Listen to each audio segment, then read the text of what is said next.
Өңірлік бұқаралық ақпарат құралдарының өкілдері сол жағалау мөлтек ауданында орналасқан Жайлы мектеп ұлттық жобасы аясында салынған алғашқы мектептің тыныс-тіршілігімен танысуда.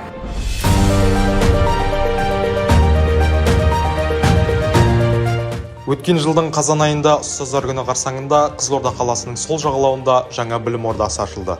Бұл мектеп Жайлы мектеп ұлттық жобасы аясында салынған заманауи оқу орны. Мұнда білім беру саласындағы жаңа талаптар мен стандарттар толық ескерілген.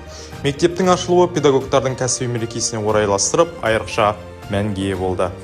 Жаңа мектеп оқушылардың білім алуына ыңғайлы жағдай жасау мақсатында арнайы жобаланған. Мектептің кең әрі жарық сыныптары, жоғары сапалы білім беру құралдары мен техникалық жабдықтары, спорт алаңдары, шығармашылық кабинеттер мен тынығу аймақтары оқушылардың жан-жақты дамуына мүмкіндік береді. Әсіресе мұғалімдер үшін бұл білім ордасы үлкен мүмкіндіктер ұсынады. Қызылорда қаласының сол жағалауында ашылған алғашқы жайлы мектеп. Мектебіміз 900 орынға арналған. Қазір мектебімізде 1000-нан аса оқушы білім алуда. Жайлы мектептің ерекшелігі бұл қауіпсіз орта туғызу. Мектебіміз толық бейнебақылау камераларымен, турникеттермен жабдықталған.